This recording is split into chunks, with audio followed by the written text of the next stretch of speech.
She was screaming before the car even hit the barrier. "Slow down, please, slow down!"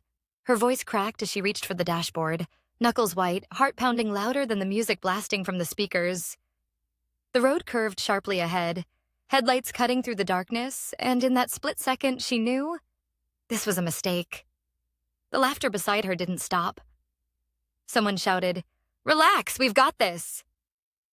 Then the world spun, metal shrieked, glass exploded, and everything went black.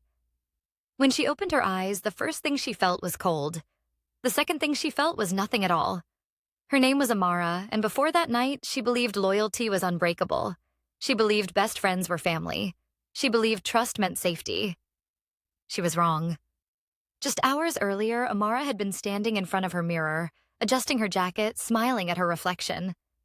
Her phone buzzed nonstop with messages from her friends, her circle, her people, the ones she had known for years. "Tonight is about us," one message read. "No stress, just fun." Amara hesitated. She had work early the next morning. She was tired. Something in her gut whispered that she should stay home.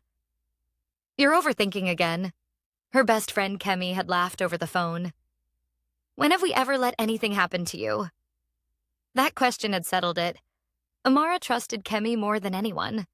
They had grown up together, cried together, defended each other like sisters.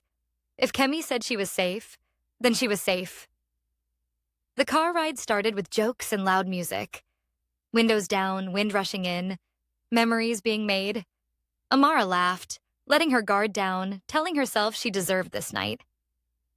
When the driver started speeding, she frowned. "Maybe slow it down a bit," she said lightly. "Don't be boring," another friend teased. "We're good."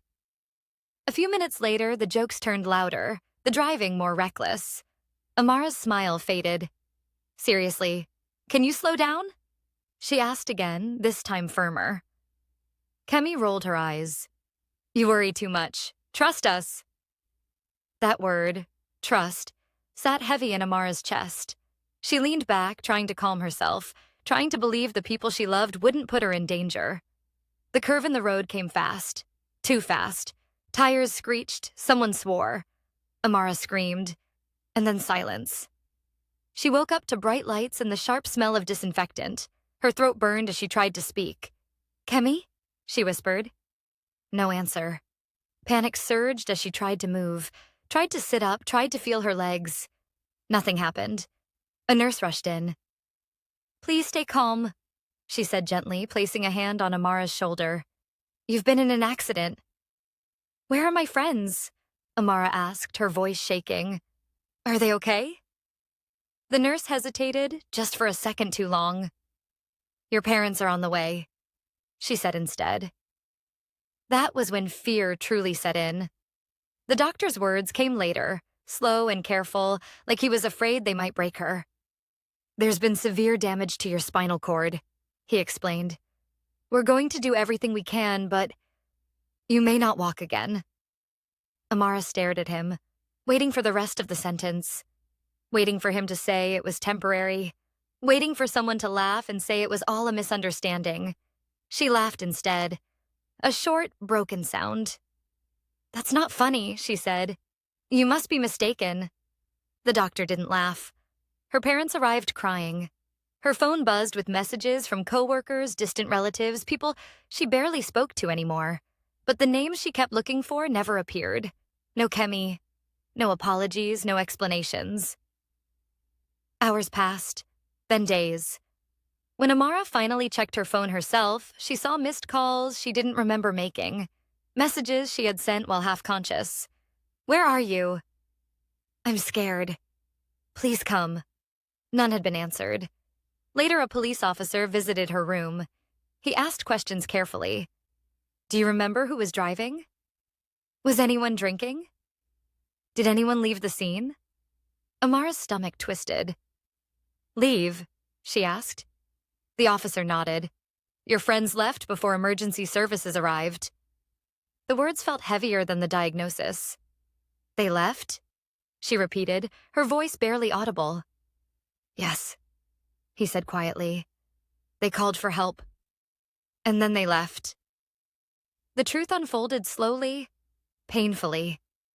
Witnesses had seen people running from the car. Someone had recorded a short video before deleting it. The driver had been speeding, intoxicated, afraid of the consequences, afraid enough to abandon the one person who couldn't run. Amara lay awake night after night, replaying every moment, every laugh, every warning she ignored, every time she chose trust over instinct. The anger came in waves. Sometimes it was quiet, burning deep in her chest. Other times it exploded, leaving her sobbing into her pillow. Kemi finally sent a message weeks later. "I'm sorry, I didn't know what to do." Amara stared at the screen for a long time. Then she typed back with shaking hands. "You knew not to leave me." There was no reply. Rehab was harder than the hospital. Painful exercises, frustrating limitations, days when Amara wanted to give up completely. She watched other patients receive visitors, laughter filling the room, while her chair remained empty. Her world had shrunk to 4 walls and a future she never planned for. One afternoon, during a particularly difficult session, she broke down. "Why me?" she cried to the therapist. "I trusted them. I did everything right." The therapist looked at her with quiet understanding. "You survived," she said. "That means your story isn't over." Those words stayed with Amara. Slowly, painfully, she learned how to live again. How to transfer herself from bed to wheelchair. How to face mirrors without hating her reflection. How to sit with the grief without letting it consume her. Some nights she still dreamed of the crash. Some mornings she woke up angry at the world, but she also grew stronger. She began speaking openly about what happened, about trust, about boundaries, about listening to that small voice that tells you when something is wrong. People listened. Some cried. Some thanked her. Some said her story made them rethink their own circle. Amara never heard from most of her friends again. And maybe that was the final lesson. Not everyone who calls you family will protect you. Not everyone who laughs with you will stay when things fall apart.